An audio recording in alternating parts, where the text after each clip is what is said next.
Assalamu alaikum, bienvenue à tous. Un jour, un homme s'est rendu auprès du prophète alayhi salatu wassalam, et il lui a dit « Apprends-moi quelque chose et sois concis ». Alors le prophète alayhi salatu wassalam, lui a donné 3 conseils. Premièrement, lorsque tu te lèves dans ta prière, prie la prière de celui qui fait ses adieux. Deuxièmement, ne prononce pas une parole pour laquelle tu devras t'excuser.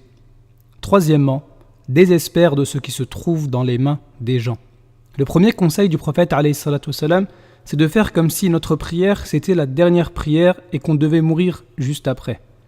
Le deuxième conseil du prophète alayhi salatu wassalam, c'est de faire attention à ce qu'on dit, maîtriser sa langue face à la médisance et à la calomnie, car la grande majorité des disputes et des conflits viennent de ce qui a été dit. Troisième conseil du prophète alayhi salatu wassalam, ne pas donner d'importance à ce que possèdent les gens et ne pas rechercher à l'obtenir. Le premier conseil du prophète alayhi salatu wassalam est très important. Et si on applique ce premier conseil, automatiquement on va appliquer les 2 autres. Car une personne qui prie en sachant que c'est sa dernière prière, elle va prier avec un maximum de concentration. Et si tu pries avec concentration, tu éviteras beaucoup de mauvaises actions. Par exemple, lorsque tu pries et que tu récites Surat al-Fatiha, lorsque tu dis « Alhamdulillahi Rabbil Alamin », tu sais qu'Allah, c'est lui le Seigneur de l'univers, que c'est en lui que tu dois placer ta confiance, que la subsistance et les biens viennent de lui, et donc tu pourras ne pas donner d'importance à ce que possèdent les gens. Lorsque tu dis « Ar-Rahman Ar-Rahim », tu sais qu'Allah est le plus miséricordieux des miséricordieux, et qu'il est même plus miséricordieux envers toi que toi-même. Donc tu espères en lui et non en ce que possèdent les gens. Tu sais que si tu lui demandes, il te donnera ce qui est le meilleur pour toi. Lorsque tu dis « Malik Yawmiddin », tu es certain qu'un jour tu devras rendre compte de tout ce que tu as fait et de tout ce que tu as dit. Donc tu feras très attention à toutes les paroles qui sortent de ta bouche.